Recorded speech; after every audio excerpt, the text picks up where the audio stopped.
Praise the Lord, God's morning again. एक और सुबह जो प्रभु ने दी है, दिल की गहराई से धन्यवाद करें। आज पढ़ेंगे हम 21 अध्याय, याजकों की पवित्रता। जी हाँ, याजकों की पवित्रता होना ही चाहिए, because they are specially chosen by God to worship holy, right. पवित्र को महिमा देने के लिए, उसकी आराधना करने के लिए। पढ़ेंगे 21 अध्याय के, लिखा है पहले वचन में, फिर यहोवा ने मूसा से कहा, हारून के पुत्र जो याजक हैं उनसे कह कि तुम्हारे लोगों में से कोई भी मरे तो उनके कारण तुम में से कोई अपने को अशुद्ध ना करे। मतलब लेवियों में से अगर किसी की मृत्यु हो जाए तो अपने आप को अशुद्ध मत करो उसके कारण। क्या करना है, ध्यान से सुनिए। अपने निकट कुटुंबियों अर्थात अपनी माता या पिता या बेटे या बेटी या भाई के लिए, या अपनी कुंवारी बहन जिसका विवाह न हुआ हो, जिनका निकट का संबंध है, उनके लिए वह अपने को अशुद्ध कर सकता है। जिससे बहुत ज़्यादा नज़दीकी रिश्ता है उसके लिए तुम अशुद्ध कर सकते हो अपने आप को, पर याजक होने के नाते वह अपने लोगों में प्रधान है, इसलिए वह अपने को ऐसा अशुद्ध ना करे कि अपवित्र हो जाए। वे ना तो अपने सिर मुड़ाए और न अपने गाल के बालों को मुड़ाए और न अपने शरीर चीरें। वे अपने परमेश्वर के लिए पवित्र बने रहें और अपने परमेश्वर का नाम अपवित्र न करें, क्योंकि वे यहोवा के हव्य को जो उसके परमेश्वर का भोजन है चढ़ाया करते हैं। इस कारण वे पवित्र बने रहें।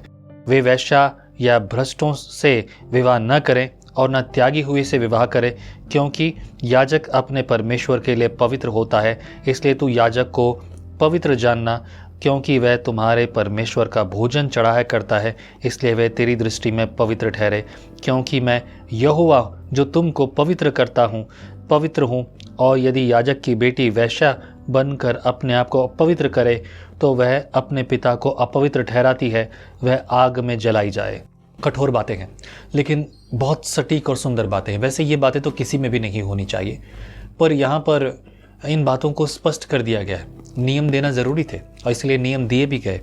10 पद से देखेंगे, जो अपने भाइयों में महायाजक हो, जिसके सिर पर अभिषेक का तेल डाला गया हो और जिसका पवित्र वस्त्रों को पहनने के लिए संस्कार हुआ हो, वह अपने सिर के बाल बिखरने न दे और न अपने वस्त्र फाड़े और न वह किसी लोथ के पास जाए और न अपने पिता या माता के कारण अपने को अशुद्ध करे, और वह पवित्र स्थान से बाहर भी न निकले और न अपने परमेश्वर के पवित्र स्थान को अपवित्र ठहराए, क्योंकि वह अपने परमेश्वर के अभिषेक का तेल रूपी मुकुट धारण किए हुए हैं।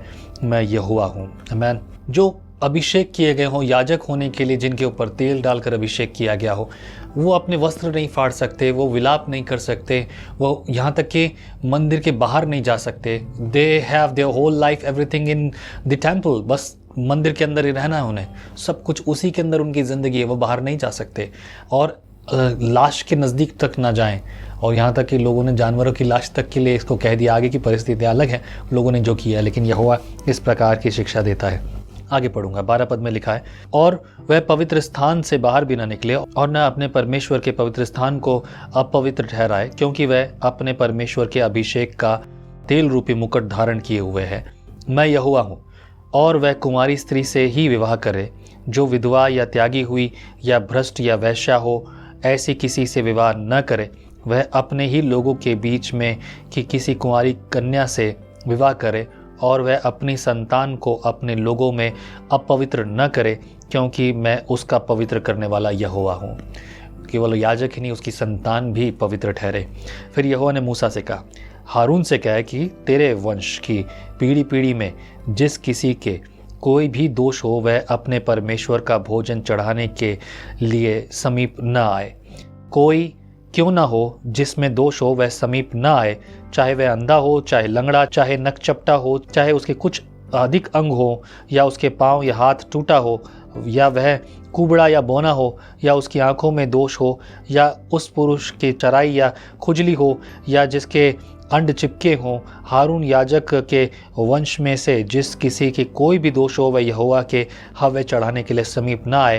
पर वह जो दोषयुक्त है कभी भी अपने परमेश्वर का भोजन चढ़ाने के लिए समीप न आए।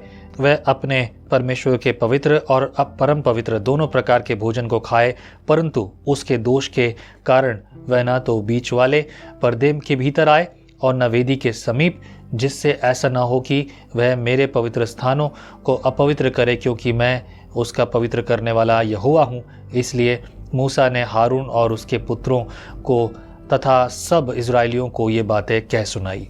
जैसा जैसा परमेश्वर यहोवा ने मूसा को आज्ञा दी थी, मूसा ने ये सब कह सुनाया, बता दिया कि इस तरह की किसी भी प्रकार के अगर किसी में का शारीरिक दोष है वो नहीं आ सकता, उसे यहोवा के भवन में, मंदिर में आने की अनुमति नहीं है, बाहरी हिस्से में रहे। ये सारी बातें जो है लेवियों के लिए, लेवी गोत्र के जितने लोग हैं उनके लिए, क्योंकि वही याजक थे। उन दिनों की जिम्मेदारी उन्हीं लोगों की थी। जिस प्रकार से आज मंदिरों की सेवकाई जो है ब्राह्मणों को दी गई है, ब्राह्मणों में भी ऐसे भाग होते हैं। मेरा कुल जो है, मैं गौड़ ब्राह्मण हूँ, इस प्रकार से बताया जाता है कि हम वो ब्राह्मण हैं जो कि मंदिरों में उच्च पुजारी आचार्य के पद पर ठहरते हैं। और कुछ ऐसे ब्राह्मण भी हैं जो कि मुर्दों को जलाना, उनकी विधियों को करना या शमशान में कुछ काम करना, उनको जो है इस ऊंचे पद के बीच में आने की अनुमति नहीं है। कुछ लोग जो है बहुत नीचे हैं। यहाँ पर भी 12 कुल होते हैं, सभी हिंदुओं में भी इसी प्रकार की चीज़ें होती हैं। तो इसी तरीके से हर एक का अलग अलग कुल था। पर ये कुल के अलावा भी अगर बात की जाए तो यहाँ पर दोष वाली बातें हैं। यहाँ पर ऐसा नहीं, परंतु यहोवा ने ये बात और भी कठिन की। पर नए नियम में परमेश्वर ने हमें हर बात की आज़ादी दी। We are free to worship God either whatever or any kind of disability we have in our body। शरीर में चाहे किसी भी प्रकार की कमज़ोरी रही हो, शरीर कमज़ोर हो या शरीर काम का ना हो, लेकिन फिर भी we are allowed to worship the Lord। जो अब जो है अल्टर जो है, यानी कि वो महापवित्र स्थान जो है, अब हम सब उसके सामने हैं, क्योंकि हम सब का महायाजक यीशु है। आमीन। प्रभु आशीष करे इस खूबसूरत से भाग के लिए। प्रभु की स्तुति हो। अगले एपिसोड के लिए तैयार रहिए। 22 अध्याय पढ़ेंगे कल। आमीन। प्रभु आपके साथ हो। जय मसीह की। आप कहते हैं एक कप कॉफी मेरा दिन बना देती है, पर आपका मॉर्निंग डिवोशन विजनरी रेडियो और टीवी पर आपकी जिंदगी बना सकता है। हम हमेशा सोचते हैं कि शायद मैं भी बाइबल कॉलेज जाकर बाइबल को अच्छे से सीखता, पर अब आपके लिए है visionary TV, deep Hindi Bible study के लिए।